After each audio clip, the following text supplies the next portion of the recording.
दल का विधिवत गठन कर लिया है जिसका नाम जन सुराज है, और आप सब यहाँ पर महत्वपूर्ण उसके संगठन के पदाधिकारी हैं। तो अभी आप जो प्रेस वार्ता के लिए आए हैं, आपके जो सवाल हैं, मेरा आपसे अनुरोध होगा कि मेरे साथ साथ आप अगर हमारे यहाँ समस्तीपुर के साथियों से कोई सवाल करना चाहते हैं तो भी ये सवाल आप उनसे करें। सारा सवाल हम ही से पूछिएगा तो बात नहीं बनेगी।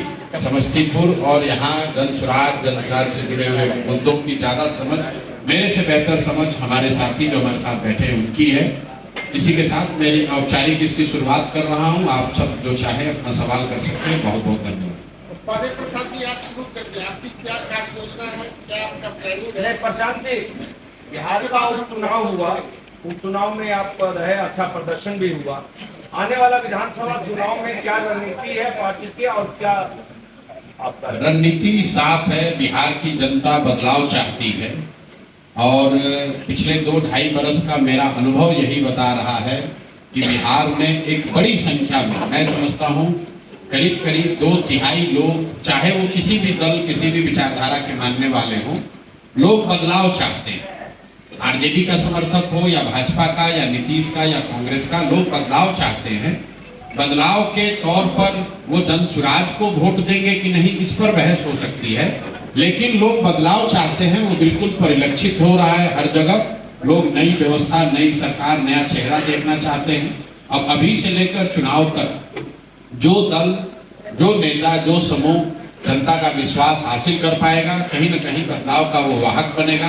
तो जन सुराज की अपनी सोच ये है कि हम लोगों ने जो प्रयास 2-2.5 बरस पहले शुरू किया है, जिसके मूल में ये बात रही है कि बिहार में राजनीतिक विकल्प न होने की वजह से, जो पिछले 25-30 साल से लोग सब कुछ जानने समझने के बावजूद विकल्प नहीं होने की वजह से भाजपा के डर से लालू और लालू के डर से भाजपा को जो वोट देते आए हैं, उनके सामने एक सशक्त और ईमानदार विकल्प हो ताकि जनता उस विकल्प को चुन सके। हम लोग उस प्रयास में पिछले 2-2.5 साल से लगे हुए हैं। भगवान ने जो भी बुद्धि शक्ति दी है, सब कुछ लगाकर ये प्रयास किया है कि बिहार की जनता के पास एक स्वच्छ और बेहतर विकल्प हो।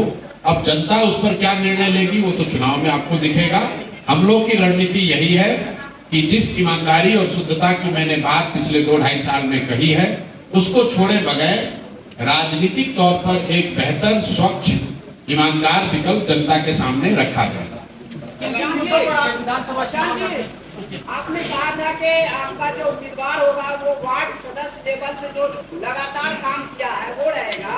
क्या आप दूसरे दल से आए हुए उम्मीदवार को भी अपना बनाएंगे तो फिर आपका आइडियोलॉजी का क्या होगा?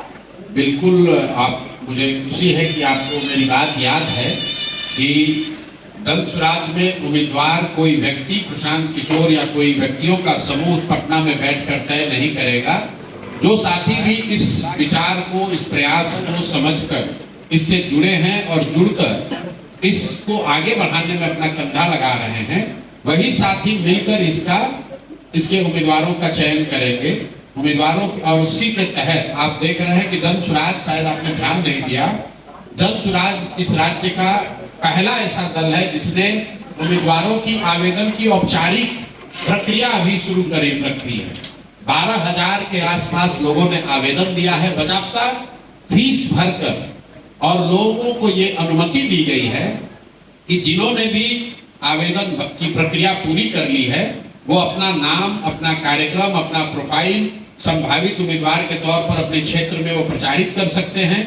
और अब जन सुराज की जो केंद्रीय चुनाव समिति है, उस व्यवस्था के तहत अगले 4-5 महीनों में उन सभी साथियों का जो अपने आप को संभावित उम्मीदवार बता रहे हैं या जिन्होंने आवेदन दिया है, उनका मूल्यांकन होगा और जन सुराज से जुड़े हुए लोग, पदाधिकारी, साथीगण, इसके संस्थापक सदस्य, सब लोग मिलकर जिसके नाम पर मुहर लगाएंगे वही जन सुराज का उम्मीदवार होगा। उसमें कोई धन बल का प्रयोग नहीं, कोई अंडर द टेबल डीलिंग नहीं। जन सुराज में कोई आपको नहीं कह सकता है कि हमने पैसे के आधार पर टिकट ले लिया। जन सुराज में आपको ये नहीं दिखेगा कि कोई पैसा देकर टिकट ले गया या पैरवी से टिकट ले गया। जहां तक रह गई बात कि दूसरे दल से आने वाले लोगों की, तो भाई जब बिहार में दूसरा कोई विकल्प ही नहीं था तो वोटर के तौर पर भी आप किसी न किसी को वोट देते थे।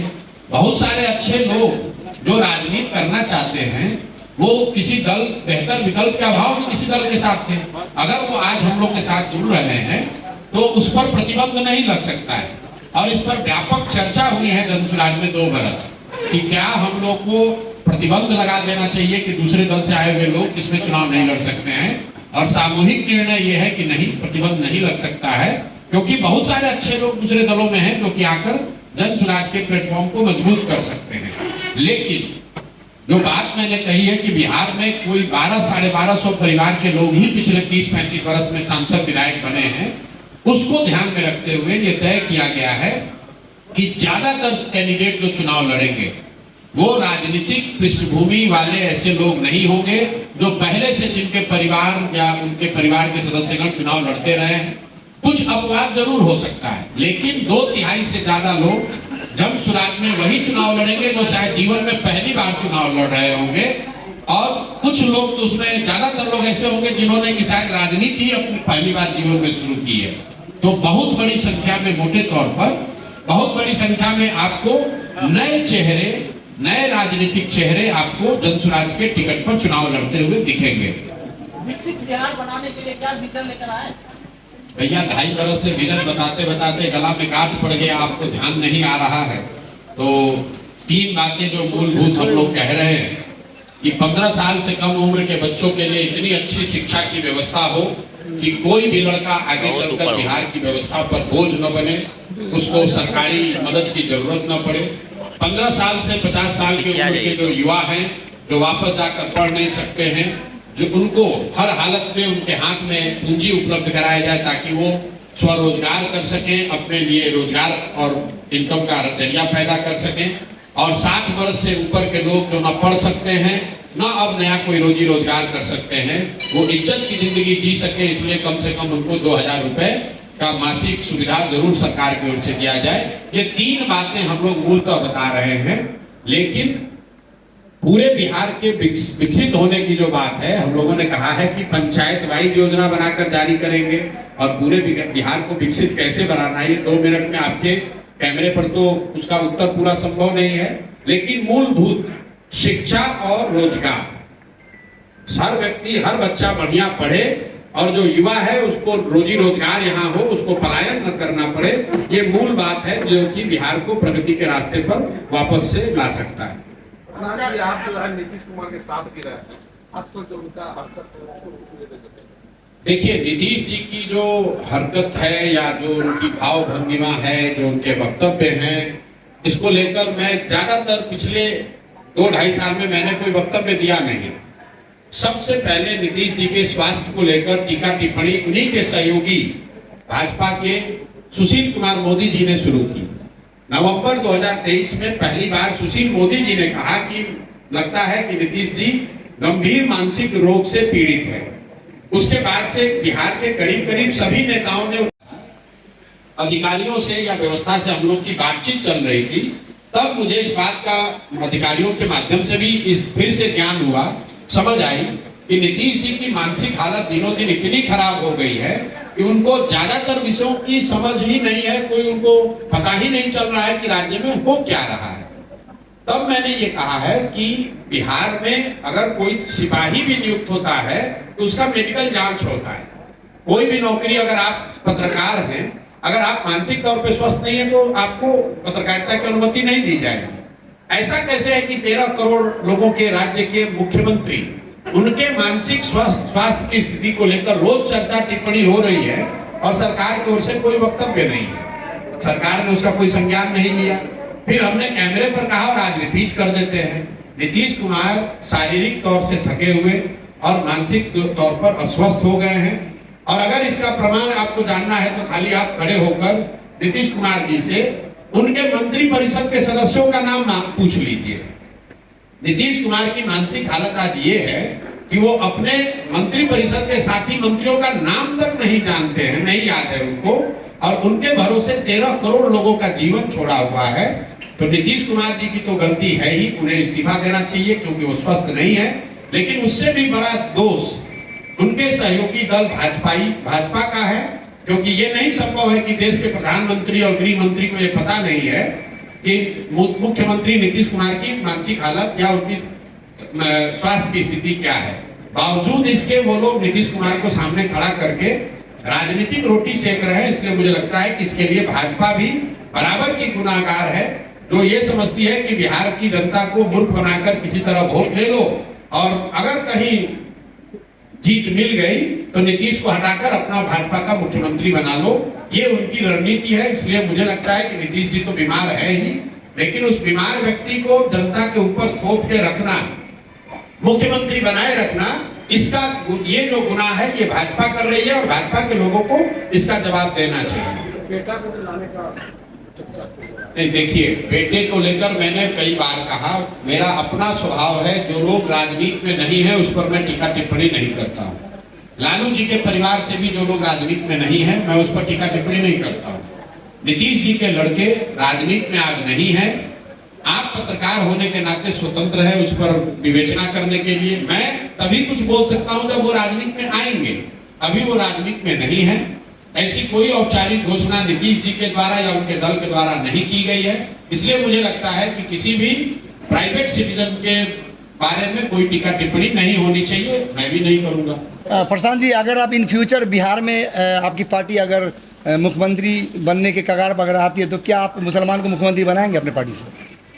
बिहार में मुख्यमंत्री जन सुराज का बनेगा और जन सुराज में 1 करोड़ से ज्यादा लोग मिलकर अगर दल बनाए हैं, दल में नेताओं का चयन किए हैं, संगठन किसको देना है ये तय किया है, तो जिस दिन सारे विधायक चुनकर आएंगे दल वाले बैठकर ये भी तय कर लेंगे कि उनका नेता कौन होगा, मुख्यमंत्री कौन होगा। वो मुसलमान भी हो सकता है, दलित भी हो सकता है, अति पिछड़ा भी हो सकता है, सामान्य वर्ग का भी हो सकता है। महागठबंधन का भविष्य क्या देखते हैं? महागठबंधन पहले बनने तो दीजिए। क्या आपको मालूम है कि महागठबंधन में कौन से दल हैं? हमें तो नहीं मालूम है। आरजेडी एक दल है, कांग्रेस उसमें रहेगी कि नहीं रहेगी, कितने सीट पर रहेगी, वो तो वही बता सकते हैं। अभी तो आप देख रहे हैं कि कांग्रेस वाले अपना अध्यक्ष ही बदल रहे हैं, अब कोई यात्रा वात्रा शुरू कर रहे हैं। तो ये तो अभी से लेकर अक्टूबर तक खींचतान उठा पटक चलता रहेगा। जहां तक जनसुराज की बात है, हम लोगों ने कहा जुलाई आते आते हम लोग आपको स्पष्ट तौर पर 243 उम्मीदवार की पृष्ठभूमि, बिल्कुल दूध का दूध पानी का पानी आपके सामने, जनता के सामने रख देंगे कि ये हम लोग के 243 उम्मीदवार हैं, बिना इसकी चिंता किए हुए कि दूसरे दल का उम्मीदवार किस जाति का होगा, किस दल का होगा, क्या समीकरण बनाएगा। हम लोग का समीकरण विकास है, हम लोग का समीकरण बिहार का सुधार है, हम लोग की ताकत ईमानदारी और शुद्धता है और उसी के आधार पर हम लोग चलेंगे। दूसरे दल वाले क्या करते हैं इससे कोई लेना देना नहीं है। बहुत आदमी सुझाव दे रहा है, भैया यहाँ आरजेडी इस जाति का देगा तो हम लोग को ये देना चाहिए। आप जब कंपटीशन की तैयारी करते हैं, आईएएस पीसीएस की तैयारी करते हैं, तो आप ये थोड़ी चिंता कर देंगे दूसरा कैसे पढ़ रहा है। आप अपनी अच्छी पढ़ाई करते हैं, आपको मालूम है मैं अच्छा पढ़ूंगा, मुझे नंबर आएगा, मैं कम्पीट कर जाऊंगा। तो जनसुराज उसी मोटो पर चल रहा है। हम लोग अपना प्रयास जो भी हो सकता है वो करेंगे, सबसे अच्छे लोगों को उम्मीदवार बनाएंगे। जनता के सामने एजेंडा रखा है, जनता को तय करना है कि उनको वोट किसको देना है। प्रशांत जी, एक सवाल है मेरा, ये बताइए कि आप अगर जीत में जाते हैं, पहले एमपी बनने का उद्देश्य नहीं, का जरिया नहीं। हमारे लिए राजनीति सिर्फ एमएलए बन जाए, मंत्री बन जाए, कुछ पैसा कमा ले, ठेका ले ले, ये मेरा उद्देश्य नहीं। राजनीति हमारे लिए समाज का आवाज बनना है, समाज के लिए कुछ करना है, इसलिए राजनीति कर रहे हैं। ऐसी कोई स्थिति नहीं आएगी जिसमें हम लोग कभी किसी के साथ गठबंधन करें, ना चुनाव से पहले ना चुनाव के बाद। चुनाव से पहले भी 243 सीट पर ही लड़ रहे हैं और चुनाव के बाद अगर सरकार बनाने भर नंबर नहीं आया तो हम लोग को कोई जल्दी नहीं है, 5 साल और बिहार की आवाज बनकर रहेंगे। आज हमारे पास एक भी विधायक नहीं है, तो क्या राजनीतिक तौर पर मुझे आप सीरियसली नहीं ले रहे? इतने सारे पत्रकार बंधु क्यों आए हैं? हमारे पास विधायक तो नहीं है। कोई विधायक मंत्री आ जाए तो इतने पत्रकार नहीं आएंगे। अगर हमको 10,000 लोग सुनने आ रहे हैं तो क्यों आ रहे हैं? क्योंकि उनको इस राजनीतिक प्रयास में कुछ शुद्धता, कुछ ईमानदारी दिख रही है, इसमें कुछ होप दिख रहा है। कोई विधायक की ताकत नहीं है, कोई मंत्री आएगा तो इतना चर्चा का कारण नहीं बनेगा।